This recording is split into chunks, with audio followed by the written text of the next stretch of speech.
Welcome back, Sebastian here. So today I want to talk about Charles Leclerc and his results in comparison with his teammate Carlos Sainz over the last 3.5 years basically that they have been teammates together. So of course after the British Grand Prix that we had last weekend, there was a lot of criticism levied at Ferrari's strategy team for what was frankly quite an unacceptable strategy that they decided to utilize for Charles Leclerc. He ended up finishing almost 2 laps down, whereas his teammate Carlos Sainz, pretty normal strategy and a pretty good result, all things considered, with Ferrari's pace this weekend. And I think I really want to talk about two things. One is about how they fare against each other in the wet conditions as their time as teammates.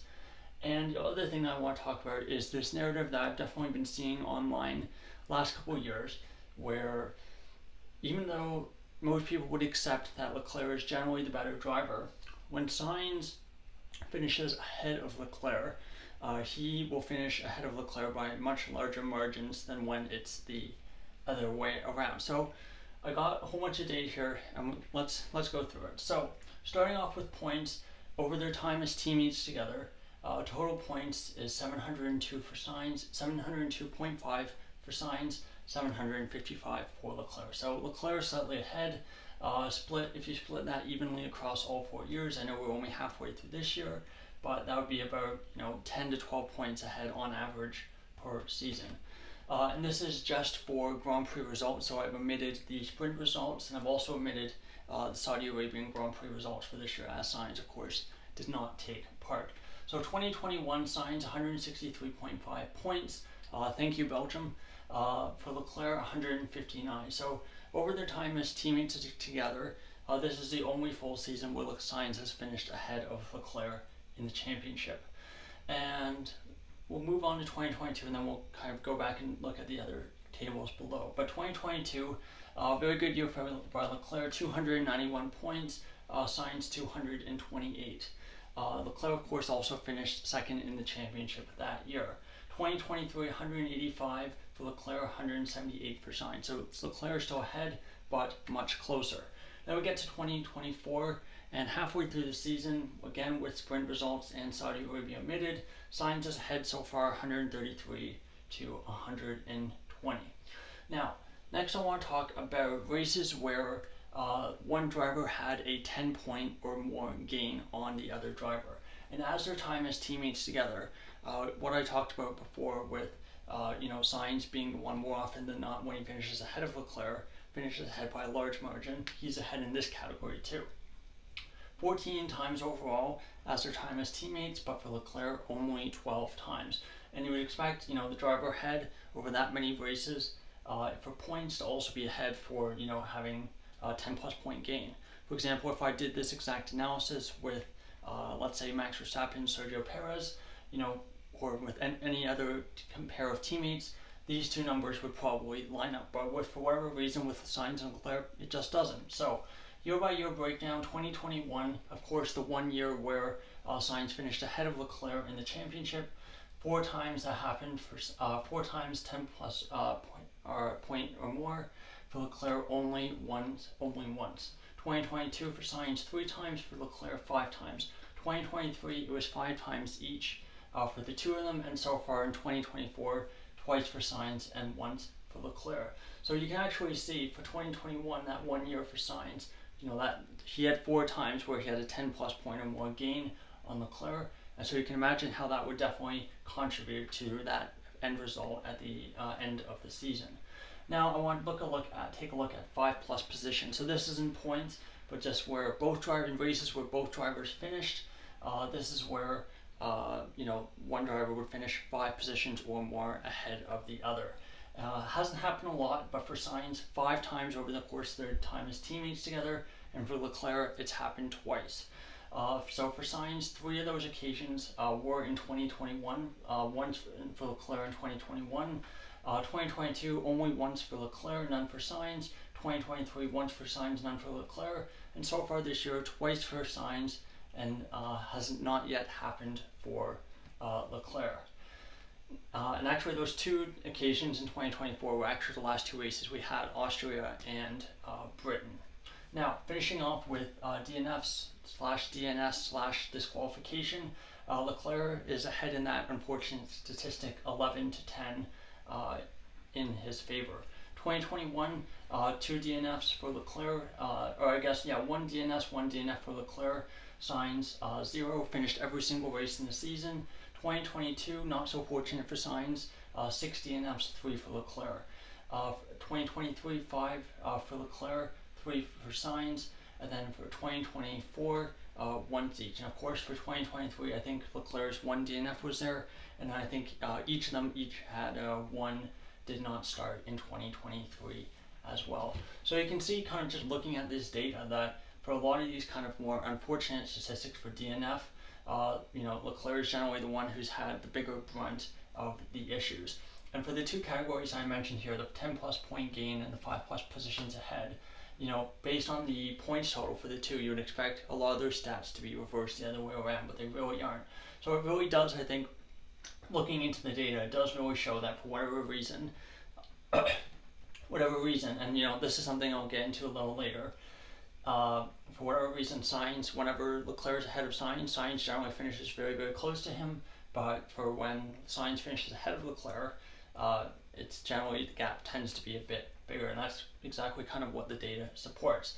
Now, obviously, last race, Great Britain, wet race, so I decided, let's look at all 15 wet races, races where there was rain, in their time as teammates together. And there's 2 of these races, intermediate tires were not used, but they were still kind of classified as rain was falling during the race, and those were the 2022 Hungarian Grand Prix and the 2023 Belgian Grand Prix. And actually the data is quite interesting. So for Leclerc, 110 points, for Sainz 113.5.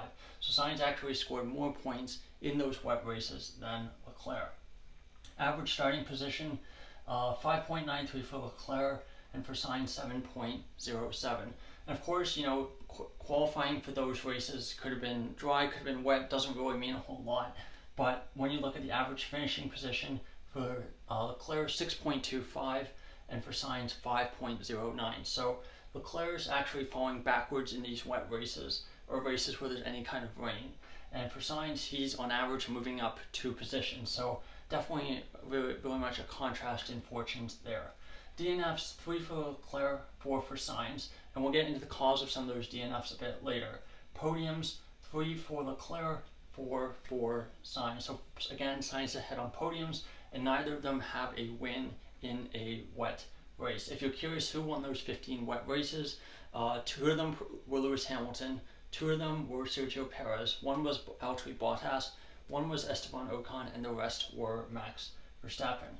For mechanical DNFs, so this is kind of going back to the DNFs I said earlier, Leclerc 2 mechanical DNFs, and for Sainz 0. So of Leclerc's 3 DNFs, 2 of them mechanical, of course, one of them being Canada this year, the other being the Dutch Grand Prix last year. And that means Leclerc's only other DNF is really the 2021 Hungarian Grand Prix, where he got punted at the first corner by Lance Stroll. So really, Leclerc hasn't actually had a wet race where he's crashed out of the race during his time as teammates with Carlos Sainz. He has crashed out in wet races before that, but not in this specific period that we're looking at. Now, in terms of just overall mistakes, I went through each of these races just to see if I could find them. For Leclerc, I really only found 1 mistake, and that was the 2022 Emilia-Romagna Grand Prix, where he spun trying to chase down Max Verstappen, and for Sainz I found 5. I couldn't list all of them for you right now, but I do know, for example, Monaco 2023 was there, spun twice. 2022 Emilia-Romagna Grand Prix, crashed out of that race. So there's quite a few races where Sainz would just make mistakes, and I believe 4 of them contributed to DNF. So generally, looking at the data really suggests that Sainz is the more error-prone driver. Oh, Japan 2022 Japanese Grand Prix was in there as well. But just looking at this data really suggests that in the wet conditions, Sainz is actually the more mistake-prone, more error-prone driver. Whereas Leclerc, actually, his record in the wet conditions is pretty good, only that 1 spin. I mentioned before. Now, this is kind of almost like the real topic of this video, and that is strategy disasters in wet conditions. For Leclerc, I've counted 4, and for Sainz, I've only counted 1. And I've got them listed here. So for Leclerc, the first one, again, in this time period, 2021 Russian Grand Prix, was sitting in 4th place with 2 laps to go. Rain, of course, intensifying, getting harder, and in those final 2 laps of the race, fell to 14th place because he did not switch to intermediate tires. And Sainz, of course, finished on the podium in that Grand Prix. 2022 Monaco Grand Prix, he, of course, led from pole, switched to intermediate, from wet tires to intermediate tires, and then switched again to slick tires. And of course, that second stop was stuck in his pit box behind his teammate Carlos Sainz, so lost even more time and ended up falling to 4th place in that race after leading from pole. You of course have the 2022 Hungarian Grand Prix. Now, the strategy failure in this race was not really related to the rain. There was very, very light rain at the end of the race, which is why it is in the list. But the strategy failure was because of changing to hard tires when it was clear from the other cars that had used those tires that they were definitely not the right tire to be on. And he, of course, ended up sinking like a stone, falling down the order, and finishing in 6th place. And then, of course, you have the 2024 British Grand Prix this past weekend, where Leclerc basically decided to pit for intermediate tires in the first rain cell when track was clearly not dry enough, and then consequently shredding his intermediate tires. So when the rain did come the second time, he was basically forced to pit again. And yeah, almost ended up 2 laps down. Now, for Sainz, the one strategy disaster that I found was Monaco Grand Prix 2023, and I believe for that one it was a similar situation to Alonso, where he effectively pitted for tires twice, basically went intermediate soft instead of intermediate to slicks, so an extra pit stop there, and then of course subsequently spun twice in the rain, in the wet conditions. So just, all in all, Leclerc's definitely had the worst strategies in those wet races. And just, even just looking at finishing ahead in this 8 out of 15 ahead for Leclerc, and for Sainz ahead 6 out of 15, which is, about the same as it is here. But, in those 6 races where Sainz is finishing ahead, Leclerc is going to be much, much further behind him. So really, looking at all this data, it really suggests that Leclerc is actually perhaps a better driver in those wet conditions, but really all of these strategy failures, all these mistakes under strategy, are really is what's contributing to him doing so poorly in these wet races. And this kind of really goes back to what I was talking about in my power rankings I did last year, or not last year, a couple days ago, and that is that Leclerc, it really seems, is not able to be assertive with making those strategical calls in those conditions where you really need to have the driver's feedback to understand what's going on track, what's coming in the next couple laps, where Sainz has generally been quite good, it seems, with doing the right thing on strategy, controlling the strategy, making sure he comes out on top at the end of the race. And I think it's something that Leclerc, if he wants to be a world champion driver, it's something that he's really going to have to figure out how to improve on that, and how to make sure that he's not having these strategic blunders not happening at the same regularly that they have been. Of course, this is just 4 races out of 15 in the wet conditions, so that means 33% roughly chance of having this strategic meltdown in a wet race is a pretty bad ratio. That's right, 1 in 3 times, and if you're in a tight championship fight, it's something that you definitely can't afford. So interesting look kind of at those 2 different aspects in this video. I hope you guys enjoyed it. Thank you so much for watching, and goodbye.